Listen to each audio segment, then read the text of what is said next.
जय हिंद दोस्तों। आज के इस इम्पॉर्टेंट लेक्चर में हम डिस्कस करेंगे भारत के परमाणु ऊर्जा संयंत्र यानी न्यूक्लियर पावर प्लांट। ये टॉपिक आपके एग्जाम की दृष्टि से काफ़ी इम्पॉर्टेंट है, तो जितने भी इसके इम्पॉर्टेंट फैक्ट हों उन्हें आप नोट कर लें। और अगर आप इस वीडियो को 2 से 3 बार देखेंगे तो आपका रिवीजन भी बहुत अच्छे तरीके से होगा। तो चलिए लेक्चर की शुरुआत करते हैं। सबसे पहले ये जानते हैं कि ये जो परमाणु ऊर्जा संयंत्र हैं या जो न्यूक्लियर पावर प्लांट हैं ये क्या होते हैं। तो परमाणु ऊर्जा संयंत्र एक औद्योगिक स्थल होते हैं जहां पर परमाणु ऊर्जा से बिजली पैदा की जाती है। यानी कि जो न्यूक्लियर पावर प्लांट होते हैं तो वहां पर परमाणु ऊर्जा का इस्तेमाल करके बिजली पैदा की जाती है। वर्तमान में भारत में 7 परमाणु ऊर्जा संयंत्र हैं। चलिए देखते हैं कि वो 7 परमाणु ऊर्जा संयंत्र कौन कौन से हैं। तो सबसे पहले बात करते हैं रावत भाटा परमाणु ऊर्जा संयंत्र की। ये राजस्थान राज्य में है। फिर है दोस्तों काकरापार परमाणु ऊर्जा संयंत्र जो कि गुजरात में स्थित है, तो गुजरात के सूरत में ये स्थित है। फिर है तारापुर परमाणु ऊर्जा संयंत्र जो कि महाराष्ट्र राज्य में है। फिर कर्नाटक राज्य में है कैगा परमाणु ऊर्जा संयंत्र। तमिलनाडु राज्य में 2 परमाणु ऊर्जा संयंत्र हैं, कलपक्कम परमाणु ऊर्जा संयंत्र और कुडनकुलम परमाणु ऊर्जा संयंत्र। तो आपके एग्जाम में अक्सर क्वेश्चन पूछा जाता है कि भारत का वह कौन सा स्टेट है जिसमें 2 परमाणु ऊर्जा संयंत्र हैं, तो वो है तमिलनाडु।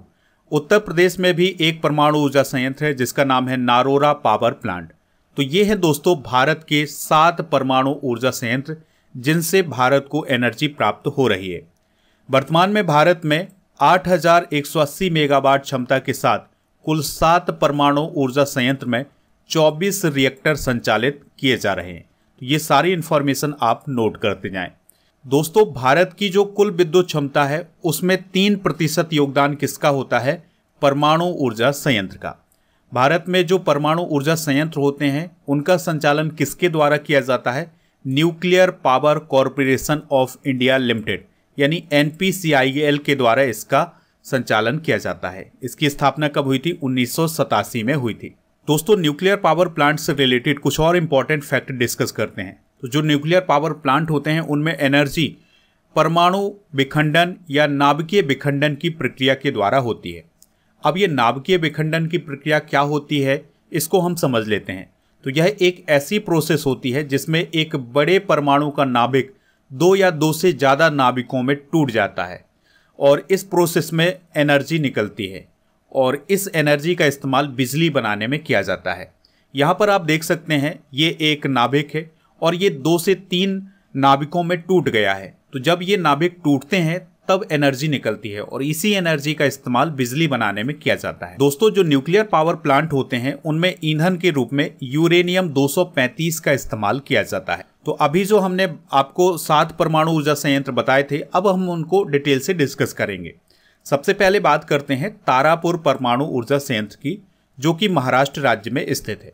यह भारत का पहला परमाणु ऊर्जा संयंत्र है और इसका संचालन हुआ था 1969 में और यह भारत के सबसे पुराने बिजली स्टेशनों में से एक है। यह संयंत्र अमेरिका और अंतर्राष्ट्रीय परमाणु ऊर्जा एजेंसी के सहयोग से बनाया गया था। अगला परमाणु ऊर्जा संयंत्र है रावत भाटा परमाणु ऊर्जा संयंत्र जो कि राजस्थान राज्य में स्थित है। दोस्तों इसकी शुरुआत 1970 में की गई थी और यह राजस्थान के चित्तौड़गढ़ जिले में स्थित है। तो चित्तौड़गढ़ जिले में जो रावत भाटा नामक स्थान है वहां पर ये स्थित है और इस संयंत्र को कनाडा की सहायता से स्थापित किया गया है। इसकी क्षमता है 1240 मेगावाट की और तारापुर के बाद यह भारत का दूसरा परमाणु ऊर्जा संयंत्र था।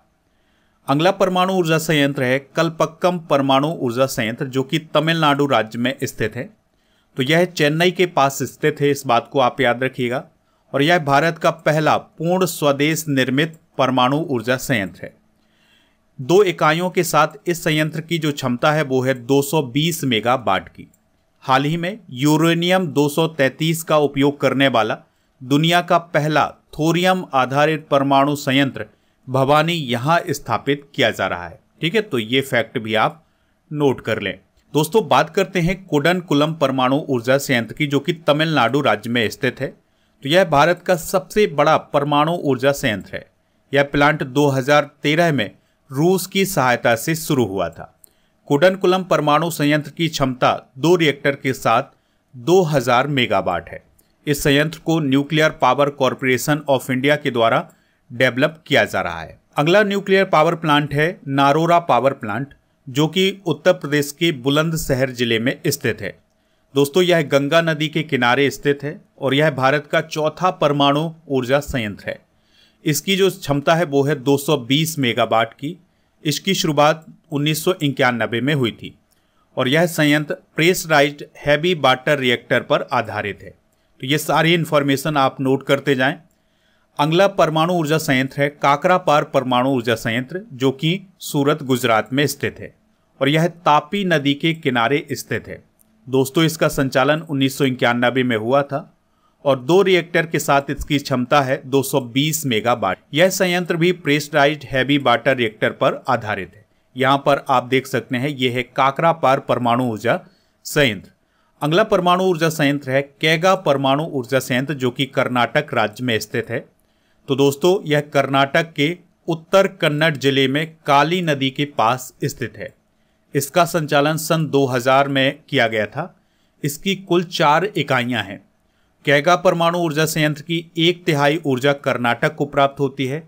इसके अलावा तेलंगाना, आंध्र प्रदेश, तमिलनाडु, केरल और पुदुचेरी को भी ये बिजली की आपूर्ति करता है। अब हम बात करेंगे प्रस्तावित परमाणु ऊर्जा संयंत्र की, जो आने वाले समय में भारत में बनाए जाने वाले हैं। जैसे 2023 में केंद्र सरकार ने हरियाणा के फतेहाबाद जिले के गोरखपुर में उत्तर भारत के पहले परमाणु संयंत्र को मंजूरी दी है।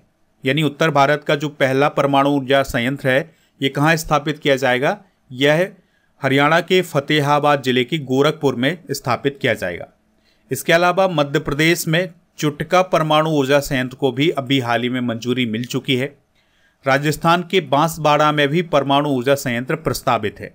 भारत और फ्रांस मिलकर महाराष्ट्र के जैतपुर में सबसे बड़े परमाणु ऊर्जा संयंत्र पर कार्य कर रहे हैं। इसके अलावा दोस्तों, भारत सरकार के द्वारा मध्य प्रदेश के भीमपुर, आंध्र प्रदेश के कोबड़ा, पश्चिम बंगाल के हरिपुर में परमाणु ऊर्जा संयंत्र स्थापित किए जाएंगे। तो ये सारी इन्फॉर्मेशन आप नोट कर लें। दोस्तों, ये काफ़ी इंपॉर्टेंट फैक्ट बताए गए हैं आपके लिए, तो इन सभी को आप नोट कर लें। एग्जाम में यहाँ से क्वेश्चन बन सकता है। आपको ये लेक्चर कैसा लगा ये आप कमेंट बॉक्स में बताएं। और आपके लिए क्वेश्चन भी है जिसका आंसर आपको कमेंट बॉक्स में देना है। भारत का पहला परमाणु ऊर्जा संयंत्र कौन है, इसका आंसर आप कमेंट बॉक्स में जरूर बताएं। स्टडी करके ऐप को इंस्टॉल कर लें। यहाँ पर आपको paid course, e book, test series और टेस्ट पास ये सभी मिल जाएगा। दोस्तों, नवंबर 2024 के करंट अफेयर्स की ई बुक को लॉन्च कर दिया गया है, तो इसको आप ऐप से प्राप्त कर सकते हैं। तो जैसे ही आप ई बुक वाले सेक्शन पर जाएंगे तो आपको हर महीने की ई बुक मिल जाएगी, हिंदी इंग्लिश दोनों मीडियम में। इसके अलावा बहुत सारी ई बुक आपको हिंदी इंग्लिश दोनों मीडियम में ऐप पर मिलेंगी। टेस्ट पास मिलेगा आपको ऐप पर। तो टेस्ट पास में आपको 3000 से अधिक टेस्ट मिलेंगे 1 वर्ष की वैलिडिटी के साथ।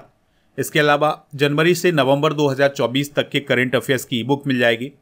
डेली करंट अफेयर्स का टेस्ट आयोजित किया जाता है ऐप पर। इसके अलावा मॉक टेस्ट भी आपको वहाँ पर मिल जाएगी, टेस्ट सीरीज भी मिल जाएगी। ई बुक वाले सेक्शन पर आपको जीके और करंट अफेयर्स की ई बुक मिलेगी। दोस्तों, आप हमारे टेलीग्राम चैनल को भी ज्वाइन कर सकते हैं। टेलीग्राम चैनल का नाम है स्टडी कर ऑफिशियल। व्हाट्सएप चैनल और इंस्टाग्राम पेज को फॉलो कर लें। इन सभी का लिंक डिस्क्रिप्शन बॉक्स में दिया गया है।